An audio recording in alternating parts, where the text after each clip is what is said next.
Mesdames, Messieurs, bonjour. Bienvenue pour cette première table ronde des Assises de la PVF, une table ronde finance, réduction des déficits et de la dépense publique. Comment faire avec moins dans les collectivités locales? Une question qui prend une acuité très particulière, puisque l'État a annoncé depuis plusieurs mois qu'il réduira ses dotations aux collectivités locales de 11 milliards entre 2015 et 2017 dans le cadre du plan de stabilité. Ce qui pose un certain nombre de questions aux élus, qui n'est pas une bonne nouvelle en début de mandat, puisque 2014-2020, il faudra investir, il faudra créer des équipements, il faudra offrir toujours plus de services publics à une population toujours plus exigeante, mais avec des moyens en baisse. Donc l'angle de cette table ronde, c'est de faire un état des lieux et puis de voir quels sont les leviers et les solutions qui s'offrent aux élus locaux pour faire avec moins entre 2014 et 2020. On reviendra notamment avec André Léniel sur le chiffrage notamment de ces baisses, car on dit 11 milliards entre 2015 et 2017, mais l'effet cumulé sera plutôt plus proche de 28 milliards. Et on verra l'impact de ces baisses, notamment pour les petites villes, puisque nous sommes aux assises de la PVF. Voilà, nous avons pris du retard, donc le débat va durer 1h15, donc il faudra que nous allions assez vite. Je suis désolé pour les intervenants, il faudra vraiment faire des interventions assez courtes. Nous avons un grand témoin, la personne d'Éric Heyer, directeur adjoint au département analyse et prévision de l'Observatoire français des conjonctures économiques.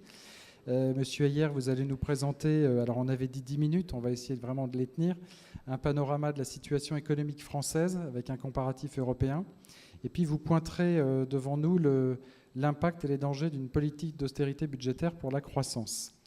Ensuite, nous resserrerons la focale sur les petites villes avec Thomas Rougier, directeur des études de la Banque Postale, qui nous livrera les principales conclusions d'une étude intitulée « Regard financier sur les petites villes », donc les caractéristiques financières et budgétaires des 3094 petites villes entre 3000 et 20 000 habitants. Et puis, vous nous expliquerez aussi dans quelle mesure les petites villes pourront maintenir ou pas leurs investissements dans les prochaines années. Nous verrons aussi, dans ce contexte de réduction des dotations de l'État et donc des moyens des collectivités, l'œil plutôt inquiet que porte la Fédération nationale des travaux publics, Bruno Cavagné, nous expliquera concrètement quel peut être l'impact de la baisse des dotations de l'État aux collectivités, à la fois sur le chiffre d'affaires et sur des destructions d'emplois. Les chiffres sont assez inquiétants.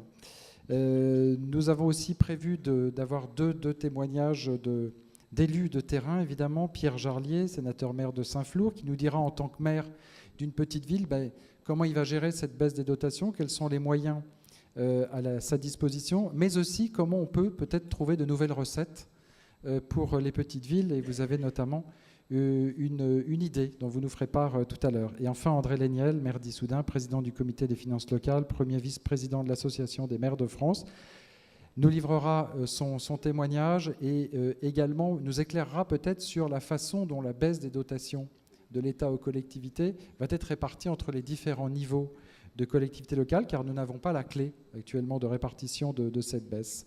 J'en profite pour dire que notre débat se tient en pleine actualité, puisque l'AMF vient de donner un communiqué dans lequel elle redemande à l'État deux choses: de revoir ce dispositif de baisse des dotations d'une part, d'autre part, d'ouvrir une véritable instance de négociation et de dialogue entre l'État et les collectivités.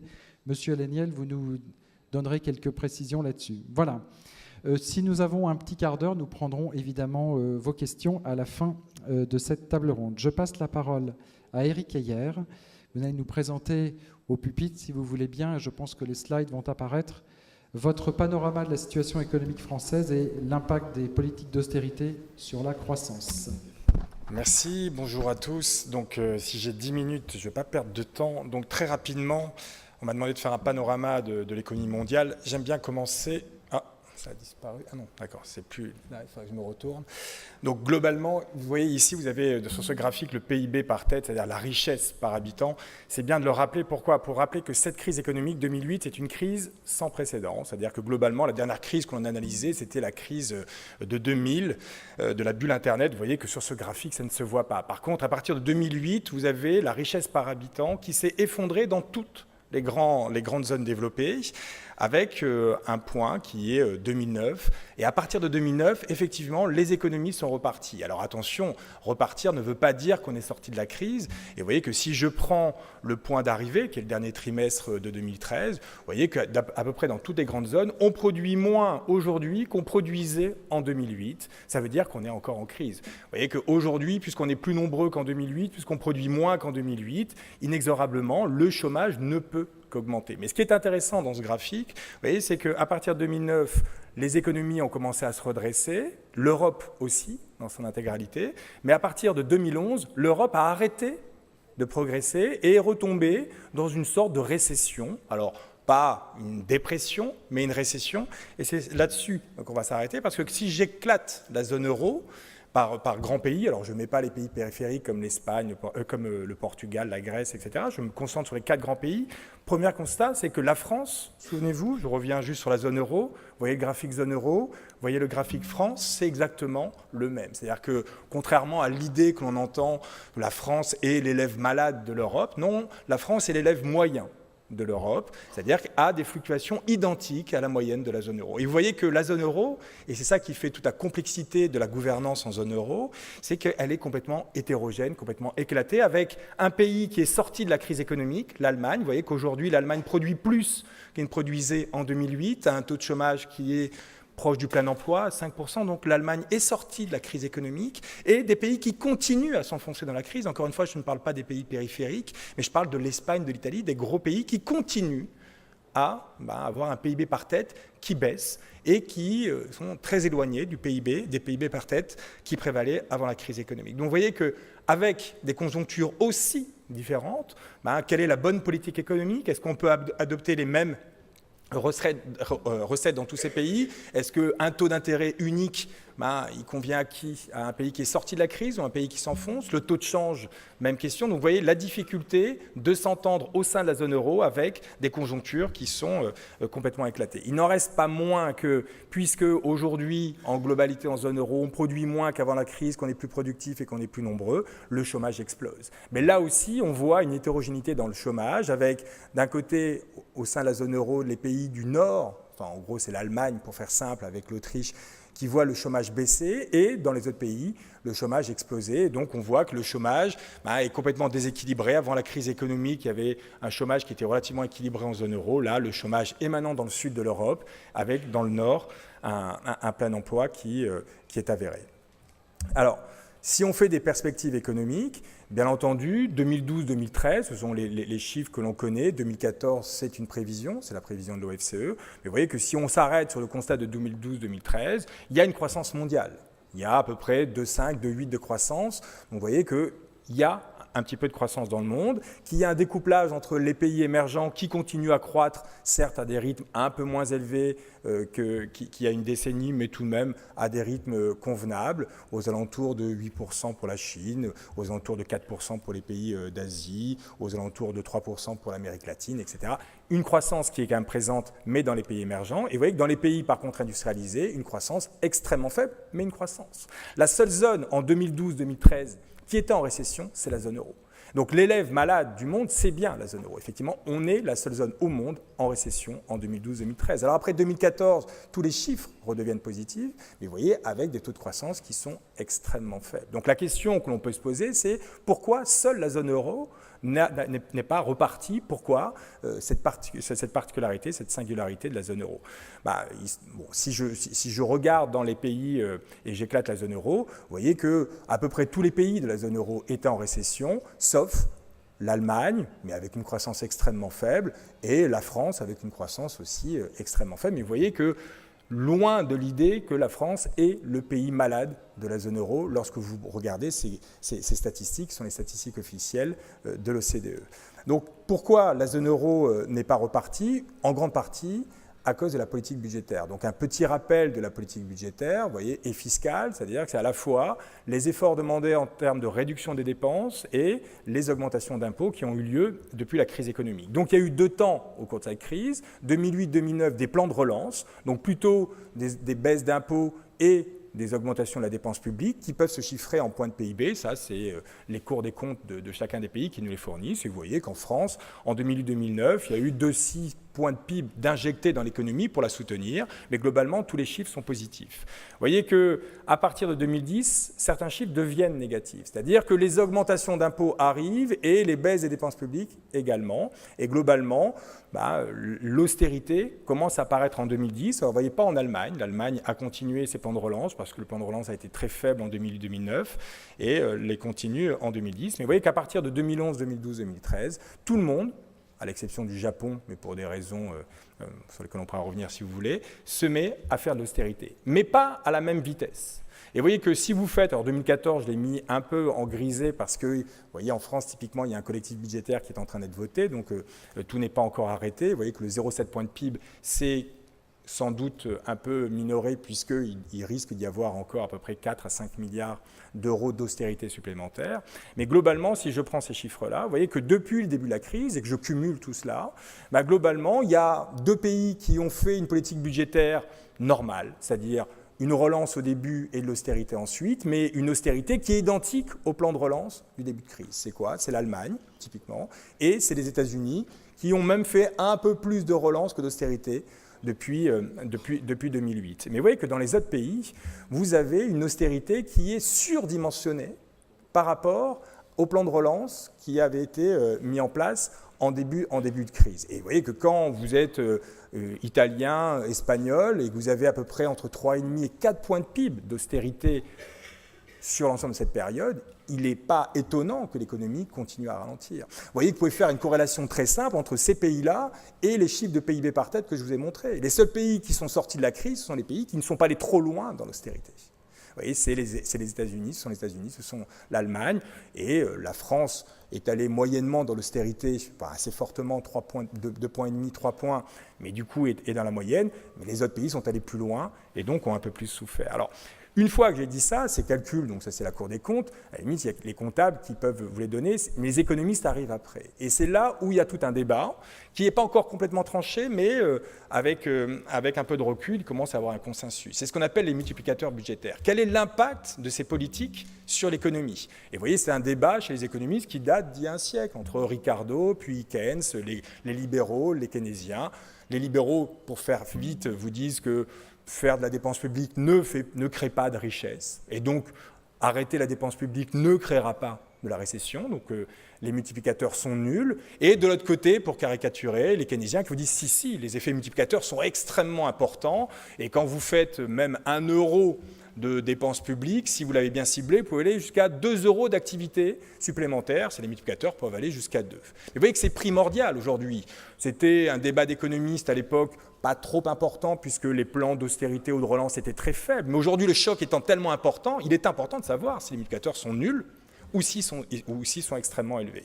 Alors, quel est l'état de la science, entre guillemets, puisque l'économie n'est pas une science dure, aujourd'hui? Alors, avant la crise économique, le constat de la Commission, de l'OCDE, du FMI, on va dire de ceux qui sont importants, disait que c'est les libéraux qui ont raison. Les multiplicateurs sont extrêmement faibles et ils sont inférieurs à 0,5. Pour le FMI, ils étaient aux alentours de 0,2. C'est-à-dire que quand vous faites 1 euro d'austérité, vous ne cassez que de 20 centimes la croissance économique et donc vous arrivez à réduire rapidement le déficit. Vous voyez, l'enjeu, c'est cela. Si les multiplicateurs sont à 1, quand vous faites 10 milliards d'économies, vous cassez de 10 milliards l'activité, donc de 5 milliards vos recettes publiques, puisque les prélèvements, c'est à peu près 50 points de PIB, et donc vous n'avez fait que 5 milliards de réduction de votre déficit.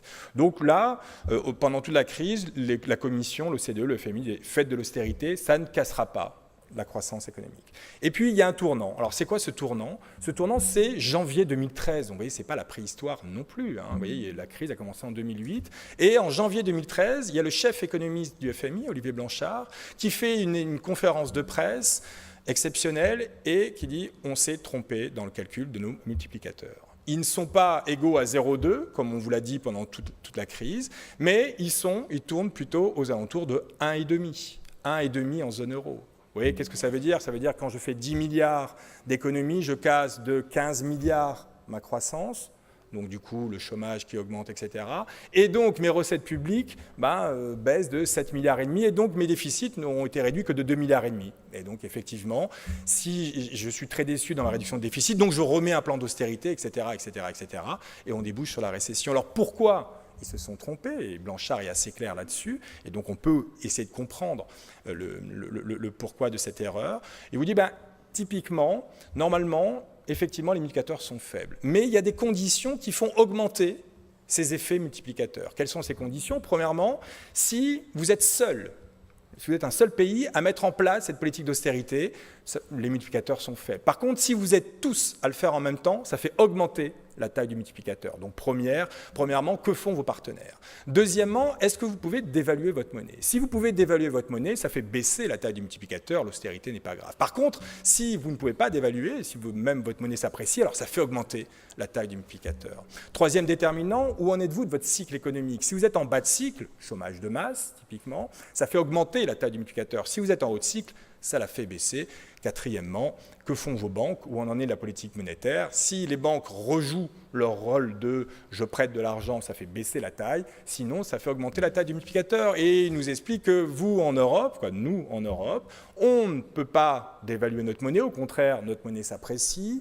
On est tous en bas de cycle, à part l'Allemagne. On la fait tous en même temps. Vous voyez le graphique de tout à l'heure, le tableau de tout à l'heure, et les banques n'ont toujours pas rejoué leur jeu de « je prête à l'économie réelle ». Donc on est dans une situation keynésienne, on est dans une situation où les multiplicateurs sont élevés. Ça ne veut pas dire qu'on sera toujours dans cette situation-là.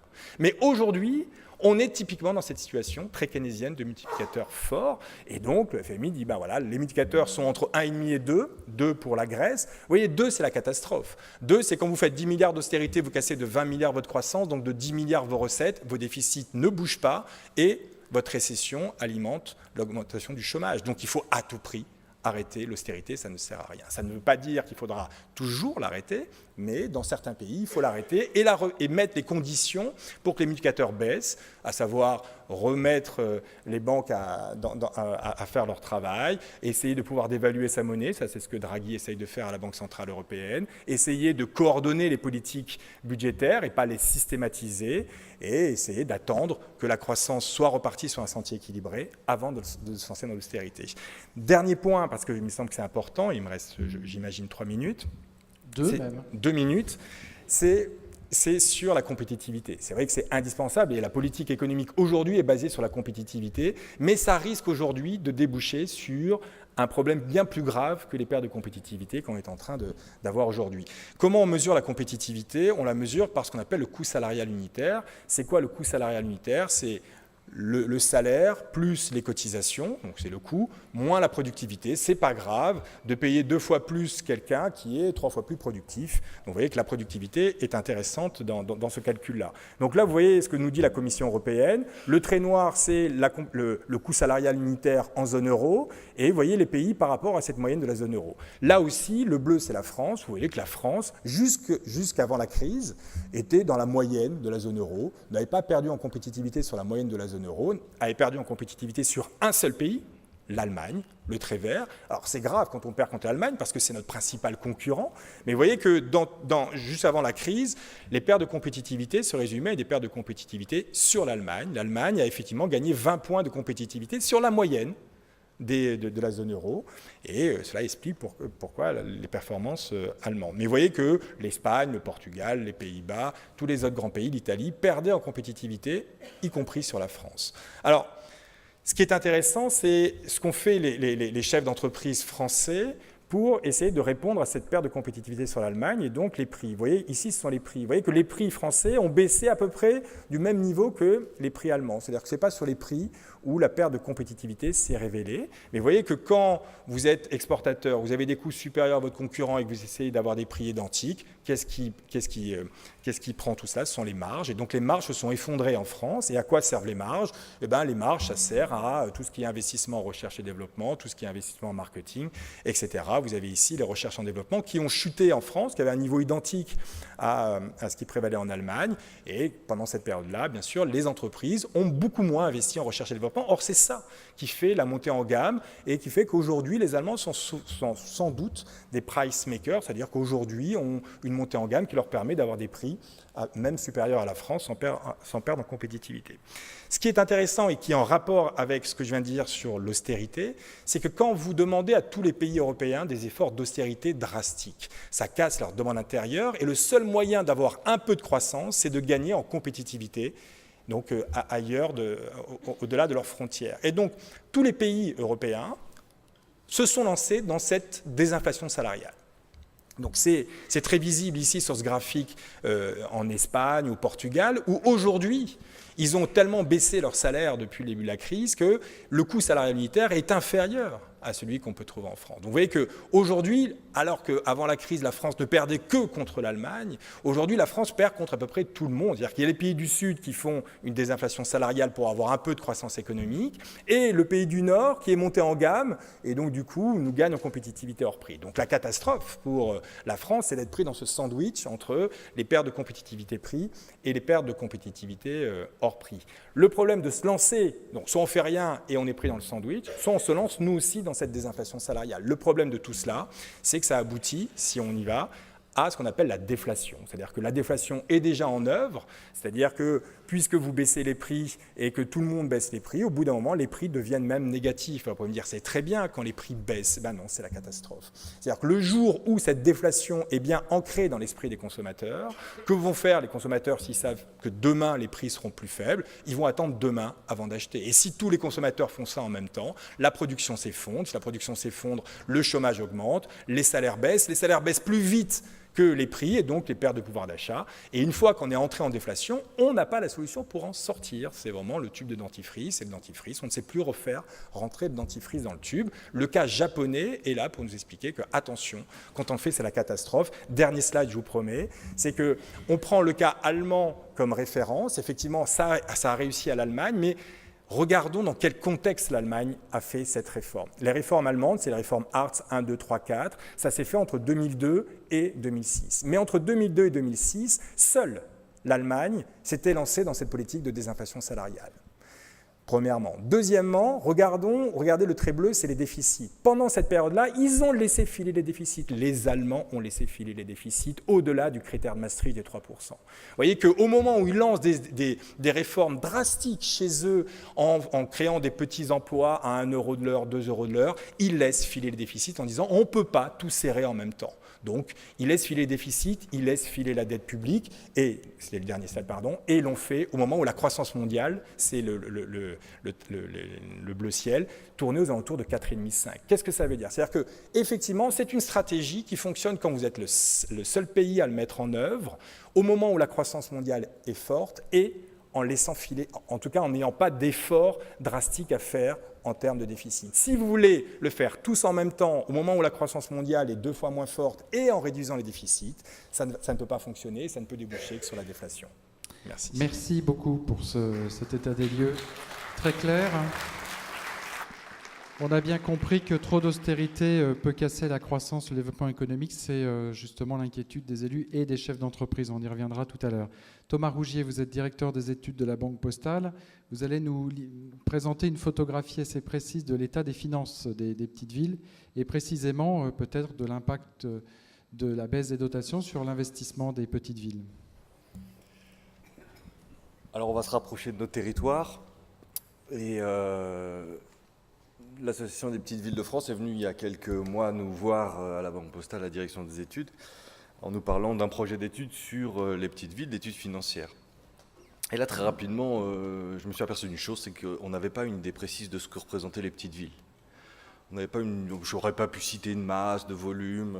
Donc on s'est attelé à ce travail-là, d'arriver à décrire vos territoires d'un point de vue financier, en masse financière de ce que vous représentez, et puis par ailleurs d'aller creuser un tout petit peu les ratios financiers pour donner un outil aux maires, aux collectivités, aux fonctionnaires, un outil qui donne des éléments de référence. Vous l'avez dans la mallette. Alors, je vous le conseille en plus que c'est très bon format pour ventiler un petit peu. Donc, on a essayé de regrouper dans cette publication-là, il y a très peu de texte, les chiffres clés qui permettent à chaque élu, en fonction de sa strate, en fonction de son appartenance intercommunale, d'avoir les chiffres clés pour s'y retrouver. Alors moi ici, je ne vais pas vous citer tous les chiffres, hein, je vais vous épargner, on va aller travailler sur quelques chiffres. Je vais en citer une dizaine qui me semblent importants et caractérisant les territoires des petites villes, et puis par ailleurs qui permettent probablement d'éclairer un tout petit peu le débat, parce que l'intérêt pour nous en produisant ce document, c'est de le soumettre notamment aux élus des petites villes, mais aussi aux professionnels, notamment dans le secteur des TP bien entendu, Donc voilà, donc je vous soumets une dizaine de chiffres, un seul graphique avec 3 courbes pour parler de l'investissement. Et puis là-dessus, on pourra probablement débattre. Alors les chiffres qu'on a choisis avec Audrey Savelli et Françoise Bérard qui sont dans la salle et qui sont l'auteur de cette étude, il y en a quelques-uns. D'abord le budget des petites villes en France. Le poids financier des petites villes, c'est presque 30 milliards d'euros. Tout budget confondu. Alors ce qui est intéressant, c'est de regarder le poids. Les petites villes, c'est 13% des finances des collectivités locales. Si je mélange toutes les collectivités locales, départements, régions, et si je consolide le tout. Information intéressante, le 3/4 des dépenses des petites villes sont en fonctionnement. Je pense qu'on va très rapidement revenir sur ce débat fonctionnement-investissement dans nos échanges. Mais 3/4 en fonctionnement. Ça laisse un montant pour l'investissement qui est estimé sur les budgets principaux à 7,3 milliards. 7,3 milliards d'investissements réalisés dans les petites villes en France. Donc on commence à avoir des masses dont on comprend l'importance. C'est un montant annuel, bien entendu. Et 600 millions sur les budgets annexes, par ailleurs, qu'il faut rajouter si on veut une vision consolidée. Une fois qu'on a cité ces chiffres, on a envie d'aller voir du côté des ressources. On a cité une ici, dans le document, vous en avez un petit peu plus. Presque 10 milliards de fiscalité. Et ce qui me semblait intéressant, parce que là aussi, c'est un des débats pour les années prochaines, il n'est pas que sur la dépense publique, il est aussi sur la fiscalité, c'est que les 3/4 de cette fiscalité sont prélevés sur les ménages. Et ça, c'est une nouvelle donne. Une nouvelle donne pas forcément, elle est liée à la réforme de la taxe professionnelle, mais elle est liée aussi à l'arrivée de l'intercommunalité, au développement de l'intercommunalité et de la fiscalité professionnelle unique. Mais le résultat, c'est que la fiscalité prélevée par les petites villes est majoritairement, très majoritairement prélevée sur les ménages.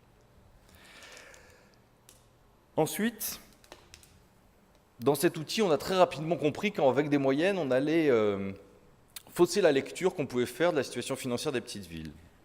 Donc je vais prendre l'exemple de l'encours de dette, pas tant parce que je suis banquier, mais parce que ça parle à tout le monde. L'encours de dette des petites villes, c'est 18 milliards.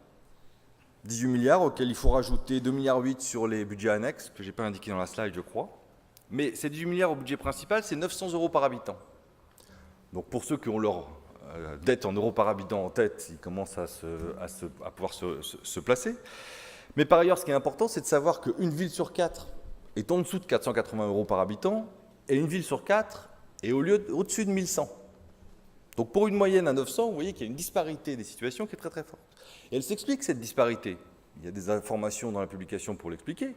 Ça dépend énormément de l'appartenance intercommunale, du rôle pris par l'intercommunalité. Ça dépend du volume des ressources, du type de ressources, de l'histoire de la collectivité, parce que cet encours de dette, c'est plus un flux, on est sur un stock, donc c'est l'héritage de 10 ans, 15 ans, 20 ans parfois d'évolution des finances de la collectivité. Mais donc il y a une disparité très grande avec chaque fois des facteurs explicatifs. Et c'est là où je veux en venir, c'est que ne focalisons pas sur la moyenne, puisque cette moyenne est une référence intéressante à connaître, mais par ailleurs vous avez tous d'excellentes raisons de ne pas être sur la moyenne, que vous soyez en dessous ou au-dessus, peu importe. Mais par contre, il faut connaître cette moyenne et avoir les explications de son écart à la moyenne. Alors la disparité des situations, elle disparaît sur un point, c'est l'avenir, et c'est la partie qu'on nous a demandé de traiter en particulier, la baisse des dotations de l'État aux collectivités locales. Alors là, la disparité disparaît, si je peux me permettre, puisque tout le monde est concerné par cette baisse des dotations de l'horizon 2011. Alors moi, je n'ai fait qu'un calcul, je le fais en le regardant André Léniel en même temps. Nous n'avons fait qu'un calcul avec les informations que nous avions en notre possession, c'est-à-dire on a appliqué les règles que vous avez connues en 2014 et on les a transformées, élargies pour l'exercice 2011.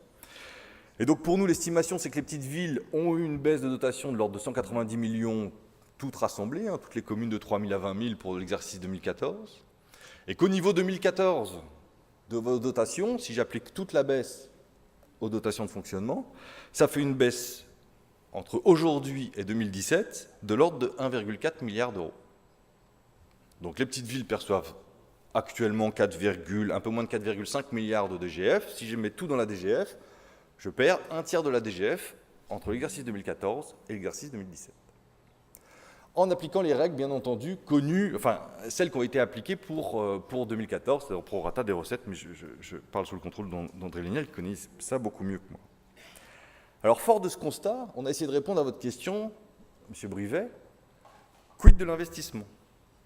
Et pour faire pour apporter ces informations sur l'investissement, on a fait une petite simulation. Je parle bien d'une simulation et pas d'une prévision. Si on se retrouve ici ou dans une autre petite ville dans 3 ans, ne me reprochez rien, je fais une simulation, je ne fais pas une prévision.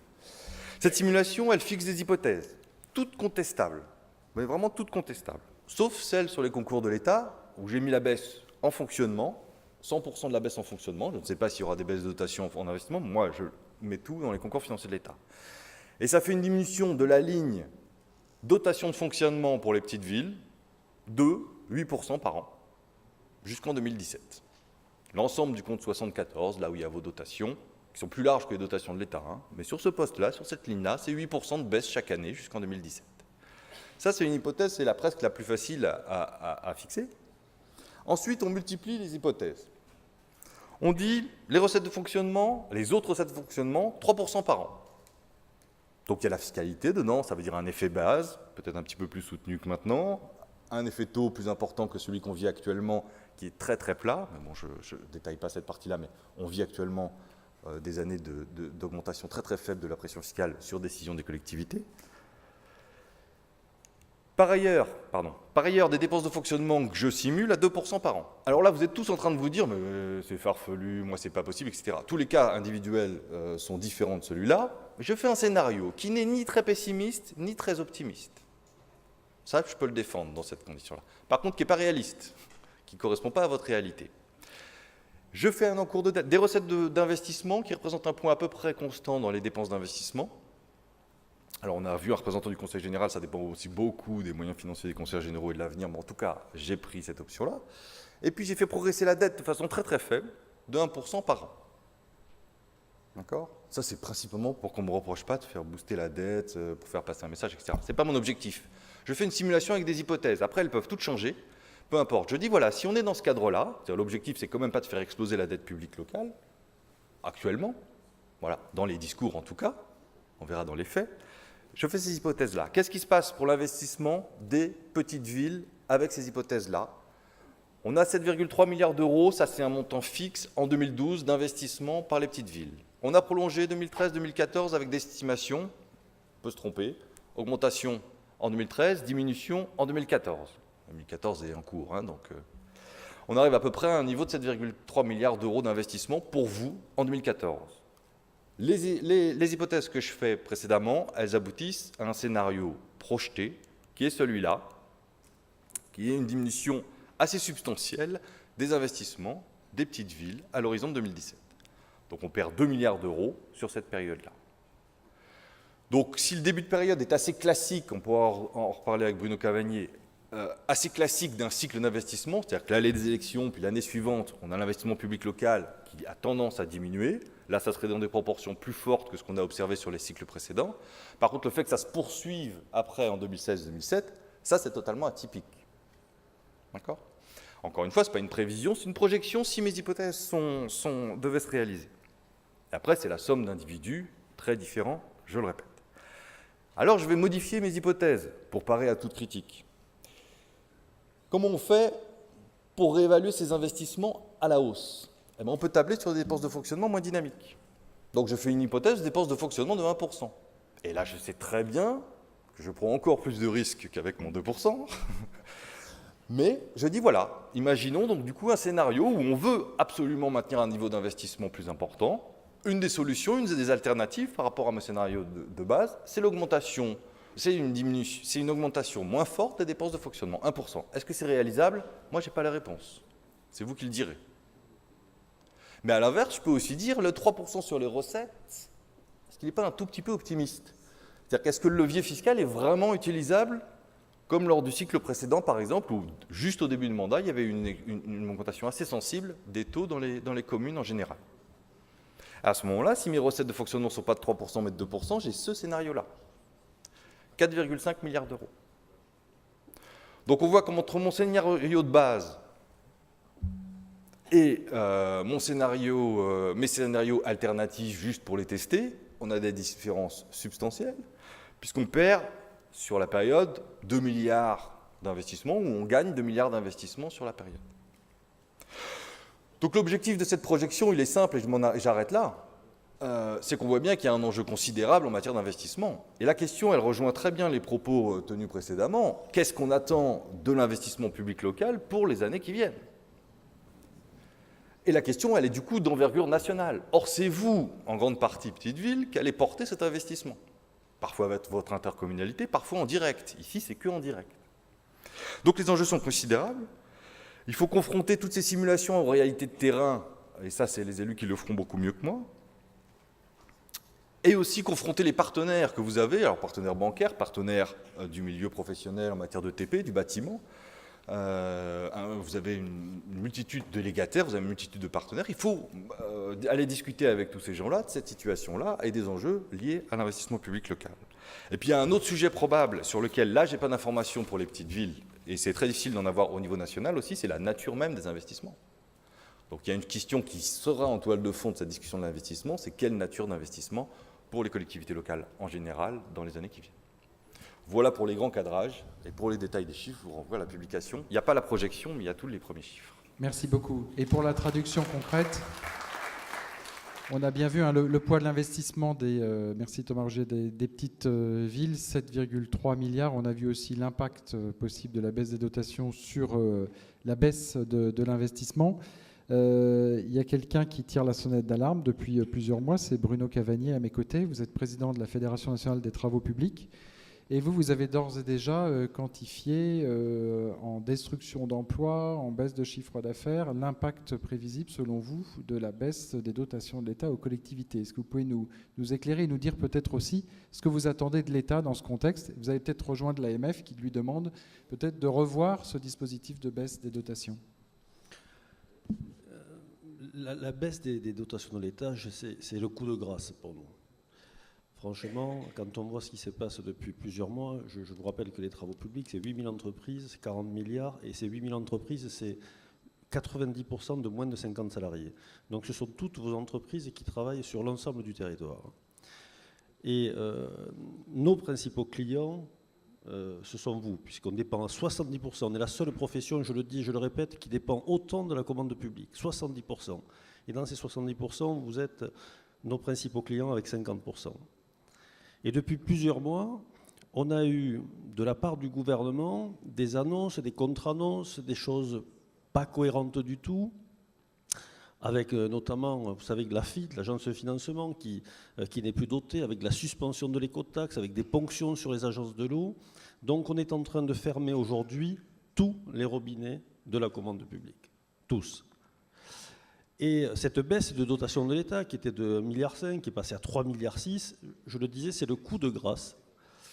Parce qu'aujourd'hui, effectivement, dans les scénarios que l'on a, d'ailleurs, suite à la projection de la Banque Postale, on a 3 scénarios.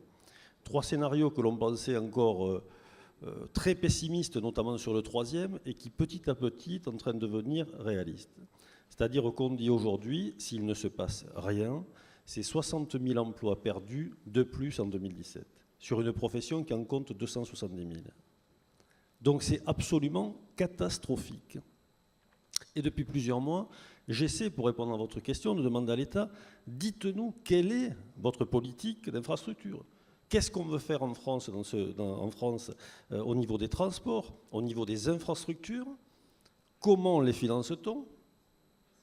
Et quelle est la visibilité que vous allez donner aux collectivités locales? Parce que, je le dis et je le répète souvent, pour que nous, on ait de la visibilité, il faut que vous, nos principaux clients, ayez de la visibilité. Donc aujourd'hui, l'État, c'est ne baissez pas les dotations à tout le monde de la même façon. Essayez de regarder les gens qui préservent l'investissement, parce que même si vous faites tous des efforts sur le fonctionnement, ce que l'on espère, évidemment, ça va prendre des années. On sait bien que ça ne va pas, c'est pas quand on met la clé dans le camion que ça va démarrer aussi sec. Donc on sait qu'on va être impacté directement sur les investissements. Et dites-vous bien que chaque fois que vous n'allez pas investir, parce que vous ne voudrez pas ou parce que vous n'aurez pas le choix, ça va nous impacter directement. Ça va impacter les entreprises qui sont sur vos territoires, les familles qui sont sur vos territoires. Donc aujourd'hui, moi je lance la mobilisation générale, la mobilisation évidemment des entreprises, mais de l'ensemble des élus pour dire il faut absolument maintenir autant que faire se peut l'investissement. Et je dis, et je répète à l'État, j'attends un rendez-vous avec Manuel Valls. Il vient demain, vous pourrez lui dire. Il ne m'a pas encore rappelé, j'espère qu'il va me rappeler. On a absolument besoin aujourd'hui d'avoir des décisions claires, de savoir ce que veut faire l'État et de nous donner de la visibilité à l'ensemble de nos entreprises. Merci beaucoup. On va revenir sur votre témoignage. Je vais passer la parole aux élus. André Léniel. On entend urgence, alarme, risque très important sur l'investissement public. J'aimerais vous entendre, puisque l'AMF redemande donc à l'État de revoir ce dispositif, lui demande d'ouvrir aussi et de créer peut-être une instance de dialogue. Moi, je m'étonne parce qu'il y a plusieurs instances de dialogue, mais visiblement, elles ne sont pas suffisantes, ou en tout cas, elles ne débouchent pas sur des discussions positives et elles ne font rien avancer. Je voulais avoir votre point de vue général sur ce qui vient de nous être présenté et peut-être aussi nous expliquer, au-delà des discussions qui pourraient peut-être minorer cette baisse des dotations, il y aura de toute façon une baisse des dotations de l'État, comment ces baisses vont être répercutées sur les différents niveaux de collectivité. Mais d'abord, votre point de vue général sur les présentations des études et les relations avec l'État. Oui, c'est mieux avec un micro. Bon, d'abord, moi j'ai écouté avec beaucoup d'intérêt ce qui vient de nous être dit, et à la fois les deux études qui ont été présentées et les inquiétudes qui ont été formulées par le président de la Fédération nationale des travaux publics. J'ai moi-même depuis longtemps alerté le président, le gouvernement, sur les risques que faisait courir à l'économie nationale les restrictions annoncées de financement des collectivités locales. Mais si vous me le permettez, je vais moi aussi ajouter aux études, mais là ce n'est pas des études, j'allais dire, prospectives, c'est les premiers chiffres que j'ai en tant que président de l'Observatoire des finances locales, puisque je préside cet observatoire, et ce sont des chiffres qui ne seront rendus publics que dans les semaines à venir. Ce sont les premiers chiffres sur l'année 2013. Alors je ne vais pas abuser, j'en ai des pages et des pages, vous vous en doutez, je crois qu'il y a 160 pages de tableau. Je vais simplement... courte synthèse. Voilà, j'ai choisi quelques thèmes. D'abord pour situer la place des collectivités territoriales dans les difficultés de la France. Parce qu'on nous dit toujours, oui, et à juste titre, il faut que vous concouriez à la baisse de la dette dans notre pays. Donc je voudrais simplement vous donner notre part. Et quand je dis notre, c'est région, département, commune, intercommunalité, c'est-à-dire l'ensemble des structures locales. La part de la dette 2013, donc chiffre définitif et avéré, c'est 9,4%. 9,4%. Donc j'ai envie de dire au gouvernement, moi je veux bien participer à la réduction de la dette, mais dans l'effort global, alors je demande à ce que nous représentions 9,4%. Parce que sinon, c'est totalement disproportionné, j'y reviendrai. Je rappelle en regard que nous réalisons, c'est le chiffre 2013, il est un peu en baisse par rapport à 2012. 2012, c'était 71% de l'investissement public dans notre pays. 2013, c'est 70%. C'est encore considérable. 70% de l'investissement est réalisé par les collectivités territoriales dans notre pays, hors armée. Je le rappelle, mais c'est un sujet différent. Quelle est notre part dans les prélèvements obligatoires ? C'est stable quasiment depuis 10 ans. Nous représentons 5,9% du PIB. C'est-à-dire, des prélèvements tout à fait raisonnables. Quand on parle des dérives financières des collectivités territoriales, de leurs dérives d'impôts, des augmentations faramineuses. Évidemment, sur 36 700 communes, on a une chance d'en trouver une où il y a quelque chose d'un peu particulier. Mais quand on regarde l'ensemble des collectivités territoriales, nous ne représentons, en termes de prélèvements obligatoires, que 5,9% du PIB pour 70% des investissements, etc. La dette, je l'ai dit, elle est à 9,4. Mais ce qu'il faut noter, c'est qu'elle est en baisse constante par rapport à la dette publique. Puisqu'en 2011, on représentait 9,7, en 2012, 9,5 et seulement 9,4 en 2013. Ça, j'allais dire, c'est pour redonner le paysage. Maintenant, un certain nombre de chiffres qui annoncent, j'allais dire, les prémices d'une crise grave. Les dépenses d'équipement, elles ont tenu en 2013. Pourquoi ? On connaît tous le cycle électoral. Et bien entendu, chacun d'entre nous, dans chacune de nos communes, lorsque nous étions sortants, nous avons fait en sorte de terminer nos grands projets avant les échéances électorales, ce qui est légitime. Et donc, nous avons accru en 2013 nos investissements, puisque nos dépenses d'équipement ont augmenté de 8,6%, ce qui est tout à fait important. Mais dans le même temps, il faut savoir qu'entre 2009 et 2013, les départements ont baissé leurs dépenses d'équipement de 23%. Et les régions, sur la même période, 2009-2013, ont baissé de 31% leurs dépenses d'équipement. Ce sont les chiffres des comptes administratifs, ce n'est pas des spéculations, ce sont les chiffres exacts.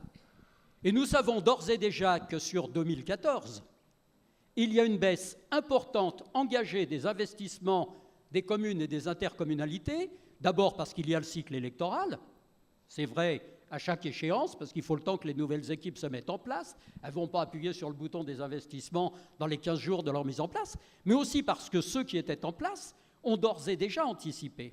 Je vais vous donner deux autres chiffres. C'est pas grave, je ramasserai après. Je vais vous donner deux autres chiffres et je m'arrêterai là, mais je crois qu'ils sont significatifs.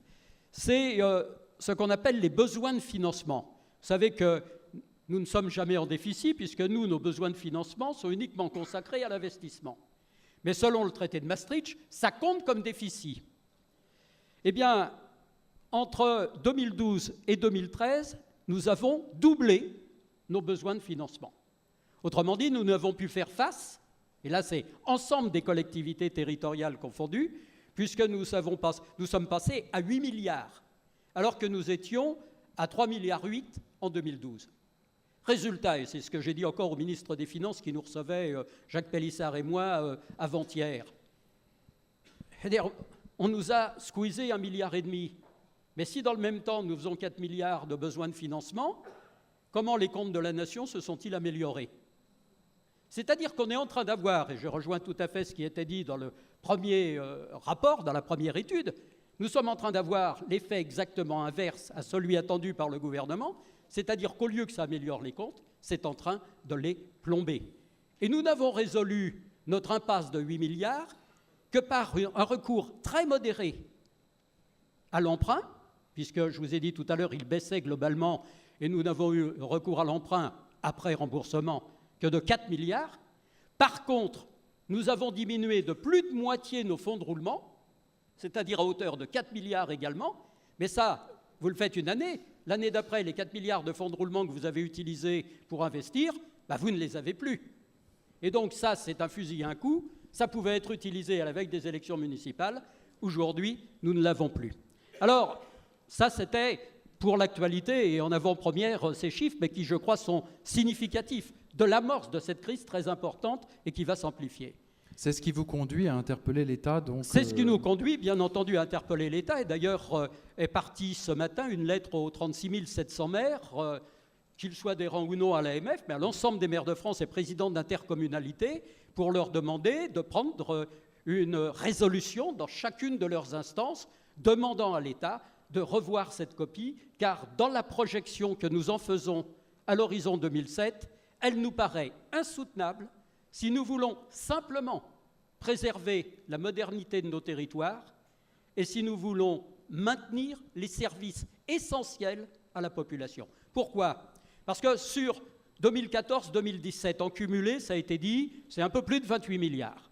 L'an prochain, en principe, c'est en tout cas ce qui m'a été indiqué, l'arbitrage, c'est que ça baissera de 3 milliards 670 millions. C'est-à-dire qu'en gros, ça soit 3 fois 3 milliards 670 millions, ça fait un peu plus de 11 milliards, on nous en carotte un peu au passage. Mais bon, c'est à la marge. Mais au-delà de ces 28 milliards, je veux dire, il y a d'autres éléments qui vont entrer en ligne de compte. Sur cette année 2014, l'estimation qu'a acceptée le gouvernement, qui a été faite par le Comité des finances locales, c'est que les charges nouvelles pour l'ensemble de nos collectivités territoriales, je parle des charges contraintes, celles dont nous n'avons pas la maîtrise, ce sera entre 1,5 milliard et 1,8 milliard. Pourquoi je dis entrée-entre? Parce qu'il y a des mesures qui sont en année pleine, d'autres qui ne le sont pas forcément. Mais le gouvernement a accepté mon chiffre minimal d'1,5 milliard de charges nouvelles pour 2014 seulement. Ça, ce sont les normes, André Léniel, ce sont... Alors, il y a les normes, il y a les rythmes scolaires, il y a la revalorisation des catégories C, il y a les conséquences... souvent, ce sont des politiques, d'ailleurs, nécessaires. Ce n'est pas les politiques que je conteste. Je dis simplement la facture, voilà ce qu'elle représente. C'est la transition énergétique, c'est le Grenelle, enfin je peux vous additionner, mais les additions ont été faites très précisément, je répète, ce sont des chiffres qui ont été avalisés par Bercy, par le gouvernement, on les a présentés en CFL et ils ont été acceptés par tout le monde. 1,5 milliard minimum pour 2014, qui s'ajoute.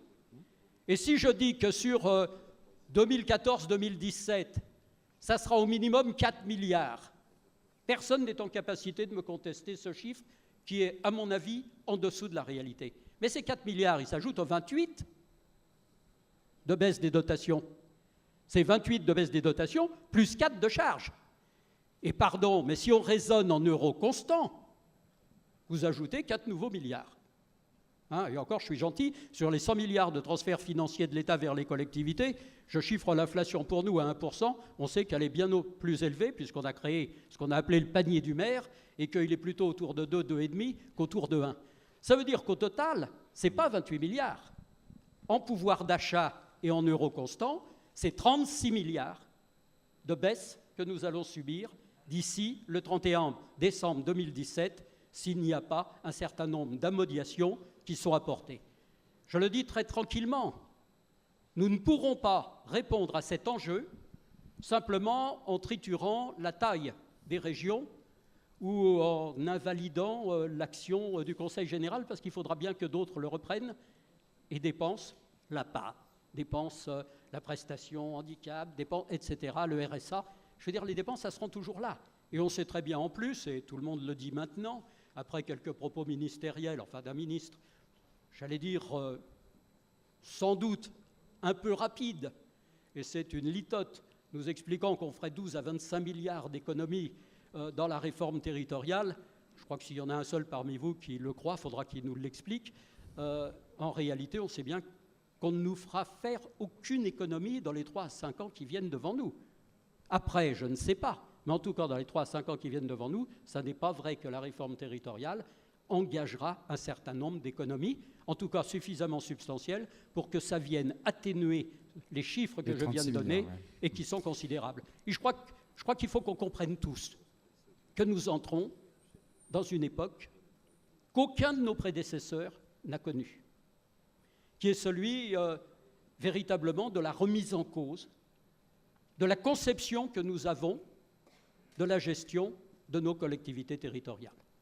Soit on considère que c'est la seule réponse à la crise, c'est acceptable, c'est pas ma position, vous l'aurez compris, mais on peut considérer que c'est la seule réponse à la crise. Mais moi, je suis de ceux qui pensent que ça nourrira la crise plutôt que de la résoudre.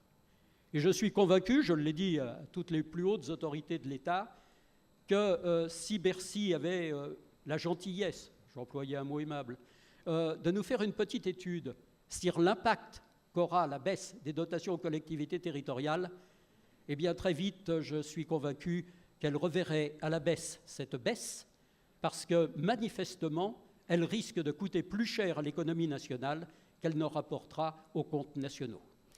Merci.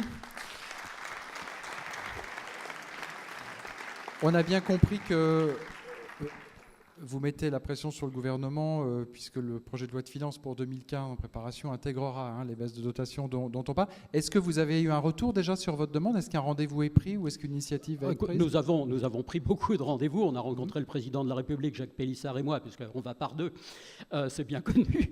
On a rencontré le président de la République, on a rencontré le Premier ministre il y a quelques semaines, le président c'est plus récent, on a rencontré la ministre de la décentralisation et de la fonction publique la semaine dernière, on a rencontré la ministre de la Ville la semaine dernière.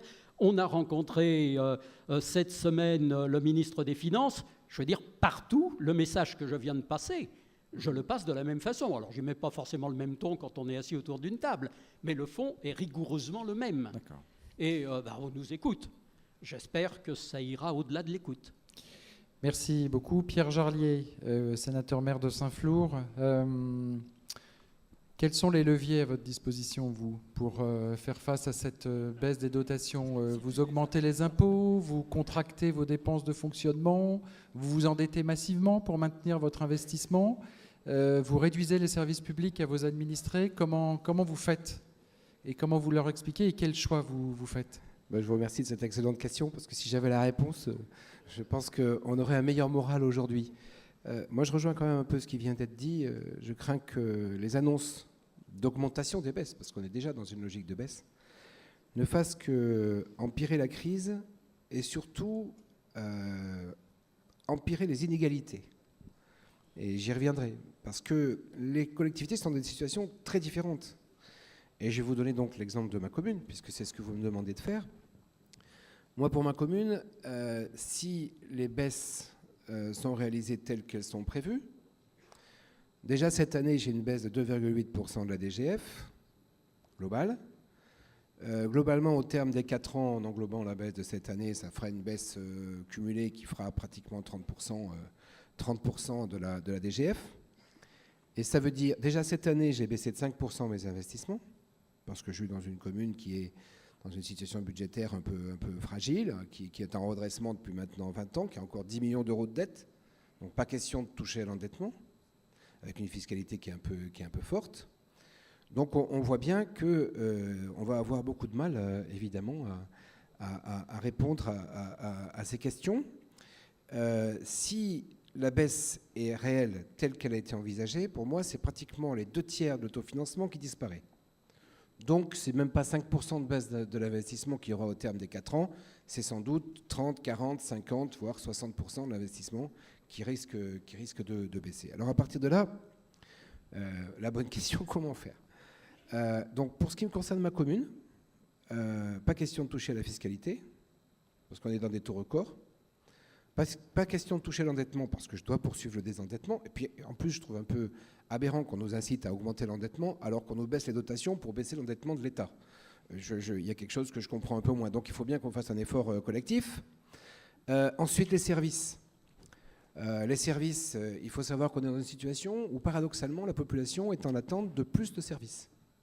Parce qu'on a des populations nouvelles, qu'il y a de nouvelles exigences, que les gens sont plus mobiles, qu'ils ont... Donc, on est confronté à des demandes de nouveaux services, notamment pour la petite enfance, je pourrais citer tout un tas de choses.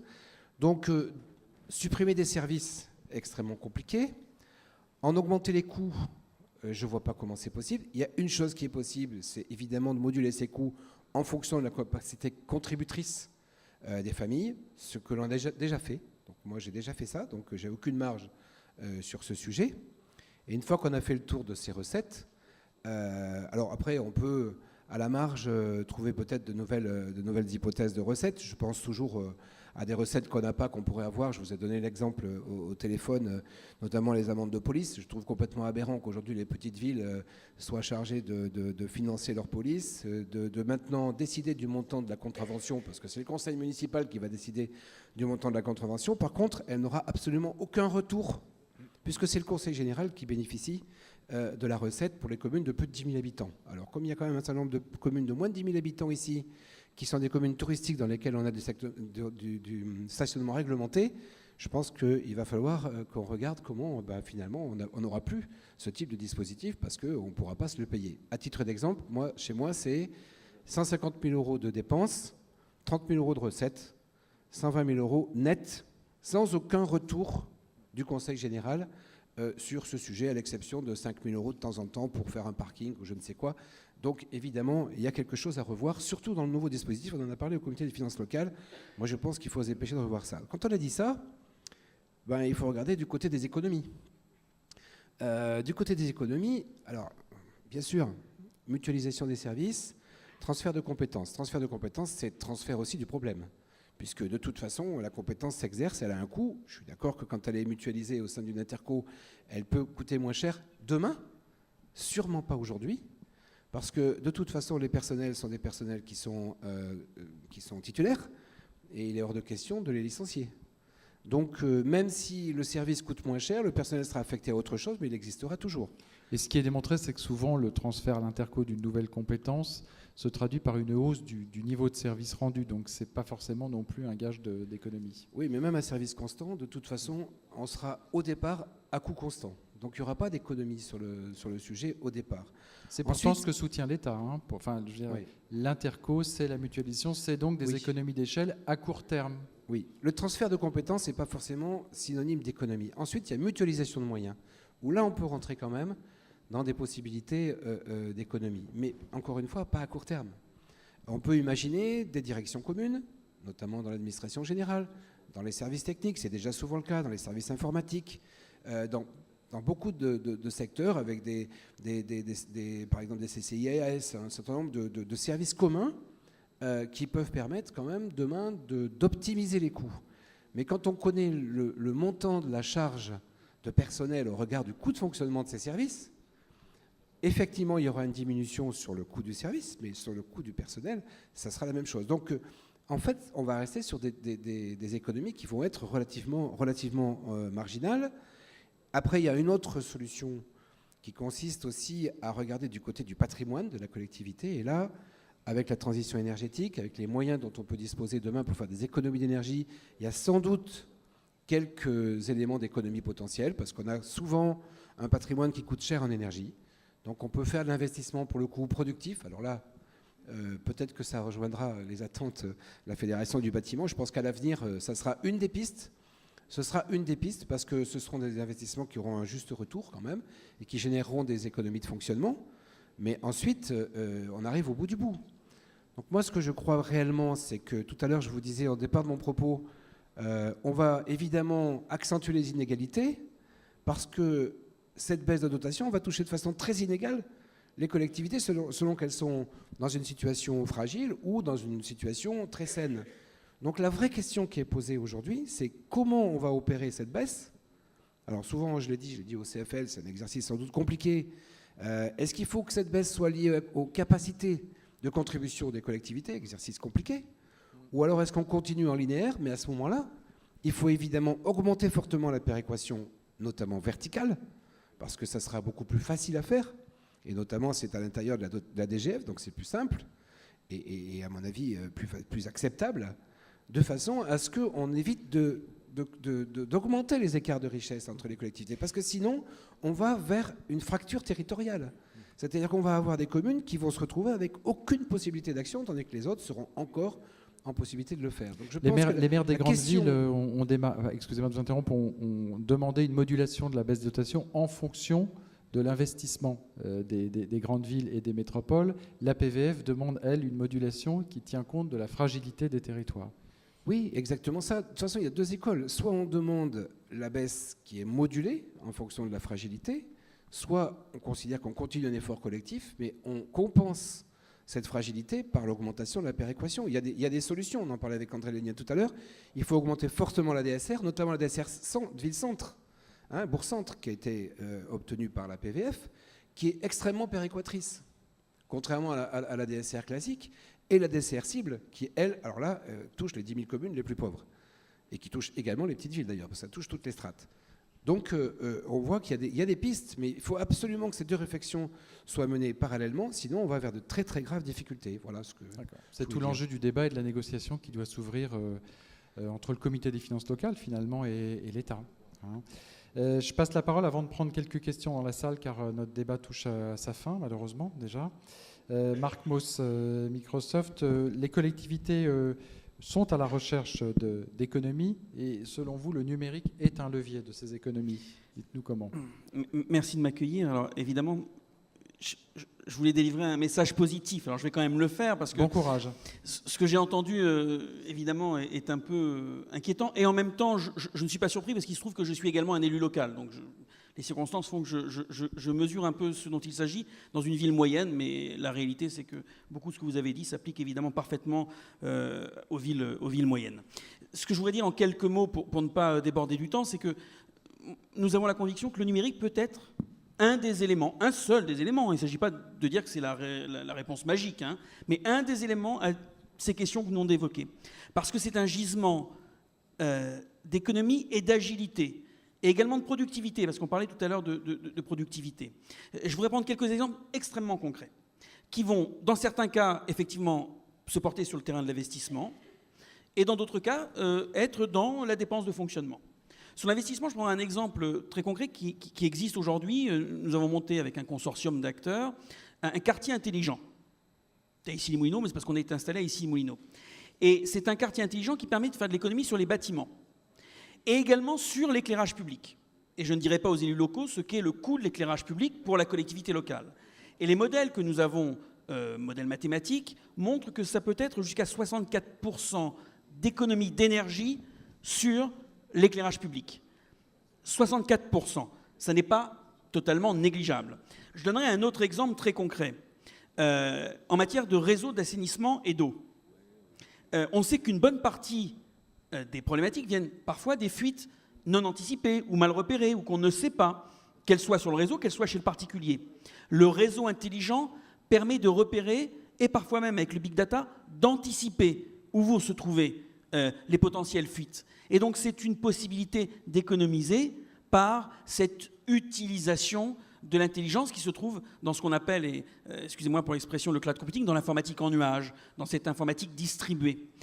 Alors là, j'allais dire, effectivement, on est plutôt dans l'investissement. Il faut dépenser pour structurer des réseaux, qu'ils soient électriques ou d'assainissement ou d'eau, pour mettre en œuvre ces solutions. Mais il y a le quotidien. Le quotidien, et là on va être plutôt sur la dépense de fonctionnement, c'est par exemple pour les seniors.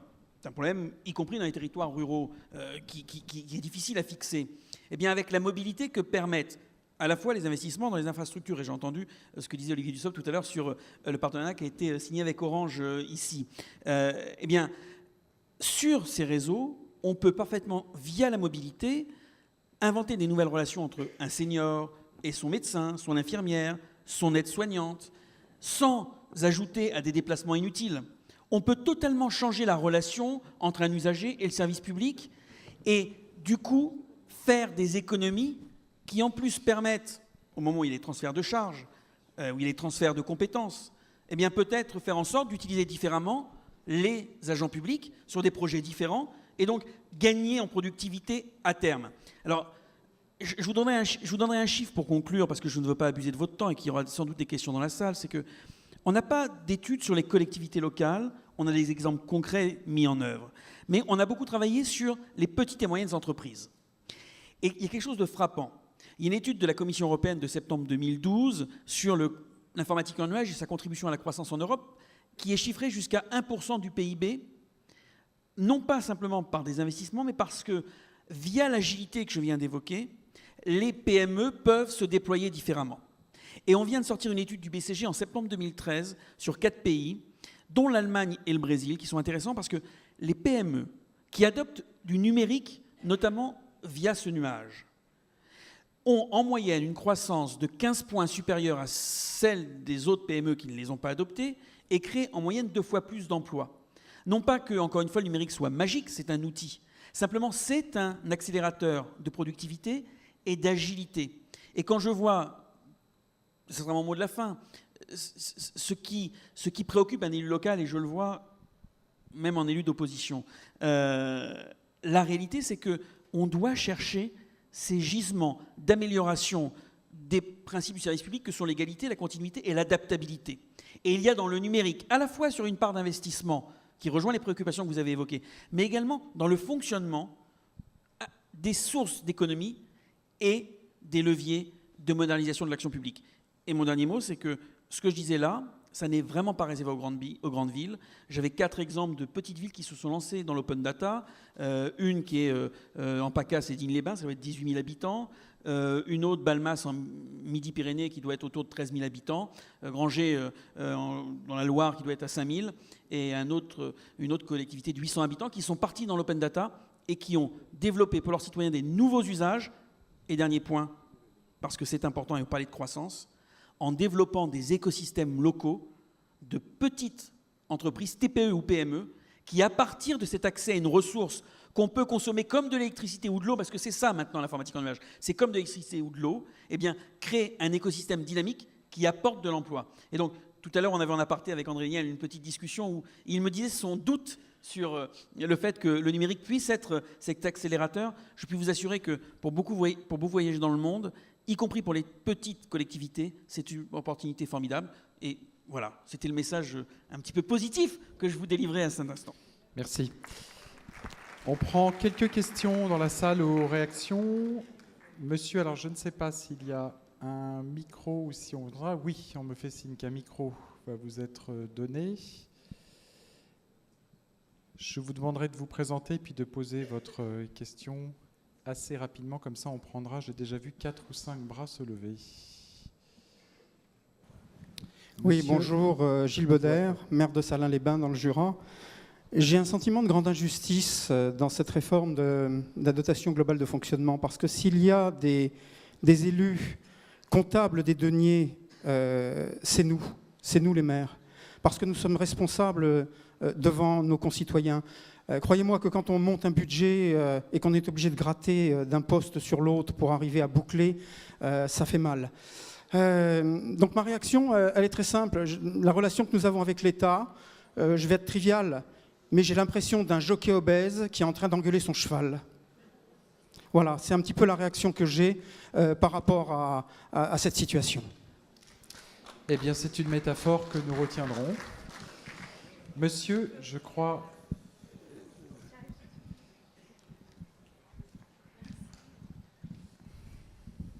Alors, Jean-Michel Morin, maire de Trilport, Île-de-France, 5000 habitants.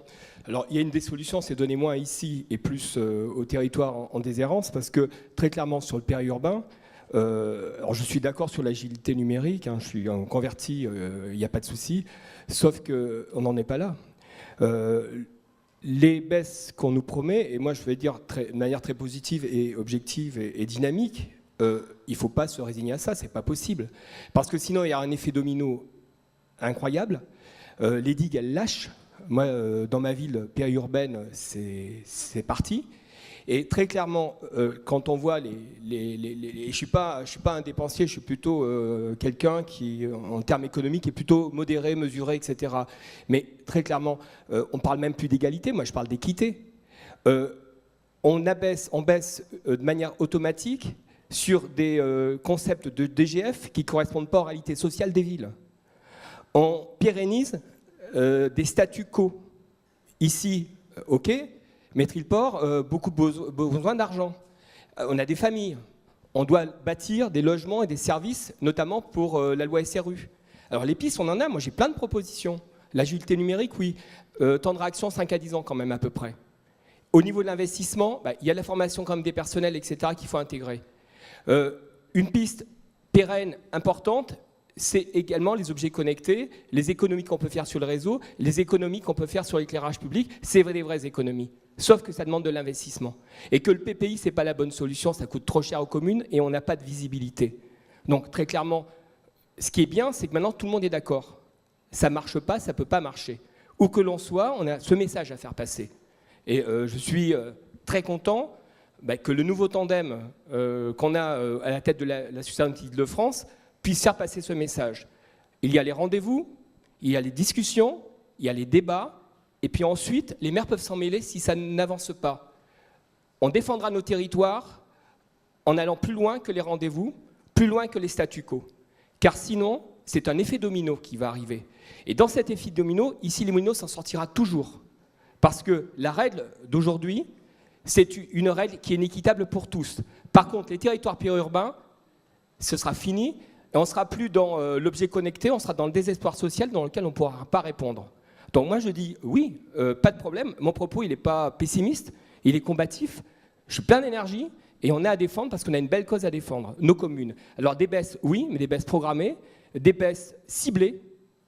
On ne baisse pas de manière automatique une ville pauvre qui en est à l'os à une ville riche qui en est au gras. Peut-être que des villes riches aient moins de gras, et que les villes pauvres aient plus de muscles. Merci, monsieur, pour votre témoignage. J'ai une personne devant. Sur votre gauche, monsieur. Michel Vernier, maire de Guéret et membre de la commission des finances de l'Assemblée nationale. Je crois qu'il faut... Bon, on remarque qu'il y a quand même une certaine forme d'unanimité ici. Mais tout n'est pas désespéré parce que dans l'interpellation qui est faite, et André le sait très bien, il faut aussi qu'on prenne nos responsabilités. On a évoqué la péréquation verticale, la DGF. La DGF, elle peut se faire à enveloppe constante, c'est-à-dire que ce n'est pas une dépense supplémentaire pour le gouvernement. Et le secrétaire d'État au budget, Christian Eckert, qui est l'ancien rapporteur général du budget, a dit à une interpellation que je lui ai faite récemment, ainsi que le maire de Sarcelles, que tout le monde connaît, M. Puvoni, chiche. Chiche. C'est-à-dire, vous voulez réformer la DGF, le gouvernement donne son accord pour la réforme de la DGF, eh bien, mes chers amis responsables locaux, là où vous êtes, mettez-vous au boulot et mettez-vous d'accord entre vous. C'est-à-dire, ne demandez pas au gouvernement d'établir tout seul la règle, et ce qui a été dit là, donner plus à ceux qui ont moins et moins à ceux qui ont plus, ça c'est de l'ordre de ce qu'on souhaite, mais ça ne définit pas des règles. Donc il faut effectivement qu'on se mette au travail sur cette péréquation-là et sur d'autres, et si on veut s'en sortir et qu'on exige, effectivement, le ministre a dit on n'y sera pas en 2015, je crois qu'il a raison, mais il a dit on peut y être en 2016. Donc je crois qu'il faut que notre association fasse aussi remonter ce message-là, ce que tu as très bien dit tout à l'heure, oui à cette réforme, oui on se met au travail, et on apporte aussi, nous, un certain nombre de propositions, et on demandera après l'arbitrage. Mais n'attendons pas que tout vienne de l'État, parce que tout ne viendra pas de l'État, on le sait très bien. André Léniel, les travaux sont engagés, les travaux de réflexion d'ores et déjà? Je dirais qu'il y a 3 chantiers qui me paraissent essentiels et urgents, même si le premier que je vais évoquer demandera un peu de temps pour trouver son plein développement. Ce premier chantier, c'est la révision des valeurs locatives. Parce qu'aujourd'hui, on peut réformer tout ce qu'on veut, comme on le fait avec des valeurs qui n'ont strictement plus aucun rapport avec la réalité de la richesse de nos territoires. On va continuer à réformer, mais avec des bases inégalitaires. Et donc, à partir de là, la réforme restera, quel que soit notre génie, inégalitaire. Donc, il faut absolument, et c'est ce qu'on a dit d'ailleurs mardi au ministre des Finances, il faut absolument veiller à ce que les délais de la réforme des bases cadastrales pour les locaux professionnels qui est déjà engagé, mais aussi pour les locaux d'habitation, avance aussi vite que possible. Ça, c'est un premier chantier, il est essentiel. Le deuxième, Michel Verny a tout à fait raison, c'est la réforme de la DGF. Il ne faut pas attendre que les bases soient totalement impeccables pour engager la réforme. Il faut que nous y mettions dès maintenant, à la fois dans le cadre parlementaire, et bien entendu, c'est in fine le Parlement qui en décidera, mais aussi dans le cadre du comité des finances locales, et on a déjà commencé, pour réformer la DGF. Elle a beaucoup vieilli, elle est de plus en plus inégalitaire. Et bien entendu, à l'intérieur de la réforme de la DGF, c'est le troisième grand chantier, c'est celui de la péréquation, parce que je crois qu'aujourd'hui, on a tellement de critères pour tellement de fonds différents, et par niveau, et par catégorie, et par sous-catégorie. Je crois qu'il y a 25 ou 27 critères différents pour répartir selon qu'on est ville thermale, qu'on est ville balnéaire, qu'on est ville de montagne, etc., etc. Il y a un moment où tout ça finit par s'annuler.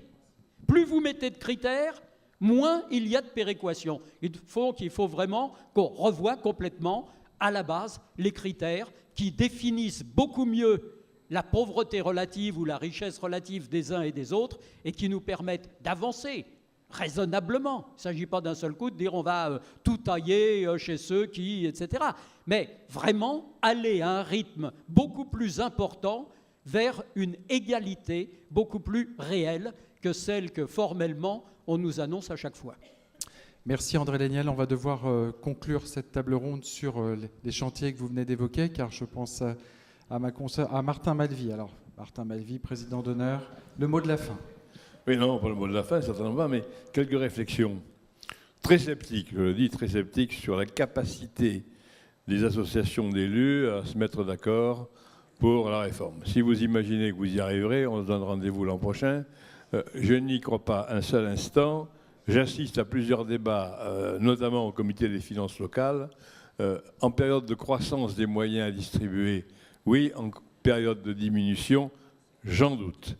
Quant à la réforme des bases, moi j'étais au budget. C'est moi qui ai déposé le projet de réforme des bases sur le bureau du Conseil des ministres en 93, début 93. C'était Charras qui me l'avait laissé. Je l'ai achevé. Ça avait coûté la peau du dos, que les collectivités locales ont d'ailleurs payé et continuent de payer, puisque la somme n'a jamais été remboursée. C'est Sarkozy qui m'a succédé. Il a pris le dossier et il a refilé à Lamassoure. Je ne veux pas faire toute la liste des ministres des Finances. Plus d'équité, certainement. Mais plus de rendement, c'est une autre histoire. Alors, remarque, d'accord avec André sur l'analyse cumulative. À la fois des dépenses nouvelles et en même temps des réductions de moyens. Ce qui doit nous amener à être très rigoureux à l'égard de l'État. Non, l'État ne peut plus continuer à nous transférer des dépenses sans qu'il y ait au préalable un accord. Tout le monde est pour la revalorisation des catégories C. Le problème, c'est que quand l'État décide, 80% des catégories C sont dans les collectivités territoriales. C'est-à-dire qu'ils décident, on est d'accord, hein, mais c'est nous qui payons. Lorsqu'une loi passe sur l'accessibilité, quelle belle loi, quelle belle loi. Mais il n'y a pas d'argent, il n'y a pas de moyens. À la clé, c'est aux collectivités. Donc, ce préalable de la discussion me paraît plus que jamais indispensable. Pas d'accord tout à fait avec André lorsqu'il parle de la dette des collectivités locales. Non, pas tout à fait d'accord, André, parce qu'en 2007, la dette de l'État est de 900 milliards d'euros. La part des collectivités locales dans la dette de l'État est allée à ce moment-là de 8 à 9%. La dette de l'État double,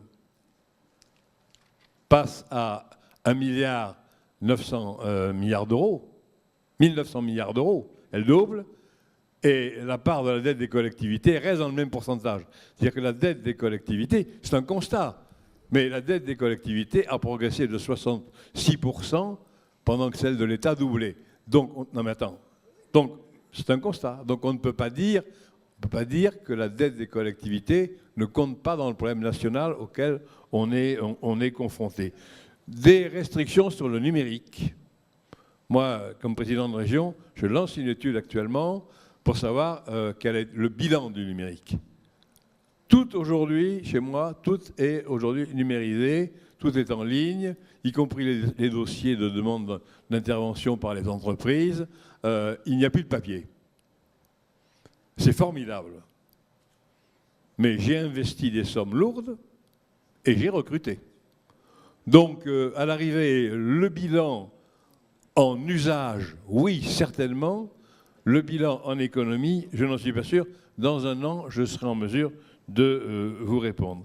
Enfin, et très gentiment, sans aucune agression à l'égard du président de la Fédération nationale, nous avons les meilleures relations du monde, il est toulousain. Mais je me souviens quand même d'un congrès, je vous l'ai dit déjà, vous m'aviez invité, j'étais venu là, il y avait un économiste formidable, je ne me rappelle plus son nom, qui a fait un tabac. Il a fait un tabac sur « il faut réduire les dépenses publiques ». Et il a fait un débat devant un auditoire qui était un auditoire d'entrepreneurs. Il a expliqué qu'on ne pouvait pas s'en tirer si on ne diminuait pas la dépense publique. Je suis d'accord avec vous sur l'analyse économique et sur le problème en matière d'emploi et d'activité. Mais est-ce que l'on peut aussi, je me pose la question, je ne demande pas de répondre, mais est-ce que l'on peut imaginer que durablement, un secteur de l'économie fasse 80% de son chiffre d'affaires avec les collectivités publiques? Est-ce qu'il n'y a pas aussi d'autres pistes qu'il faut chercher? Le problème des énergies renouvelables a été évoqué.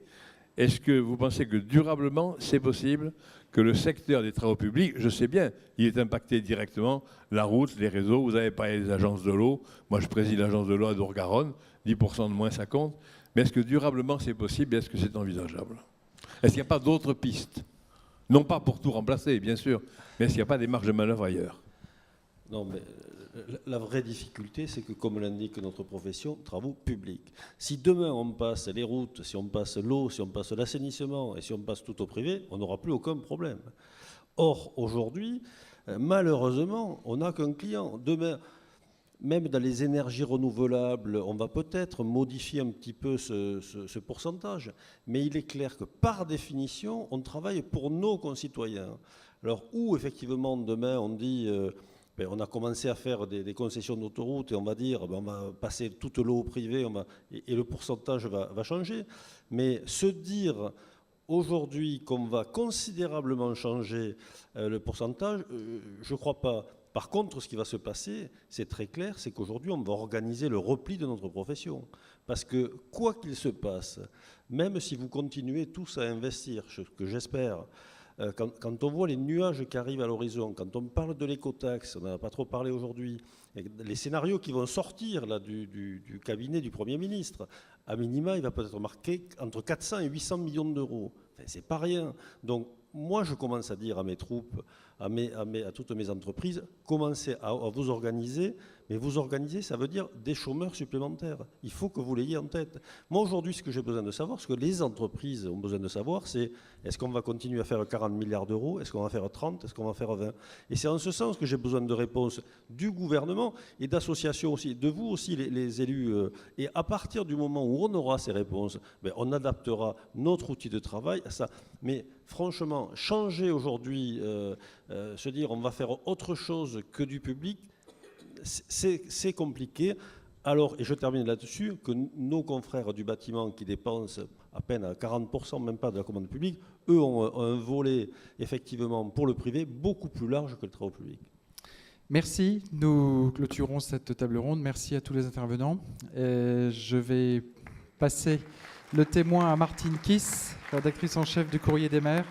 Je vous demande de ne pas bouger par égard pour les intervenants et puis pour que nous puissions respecter l'horaire des tables rondes. On a pris du retard.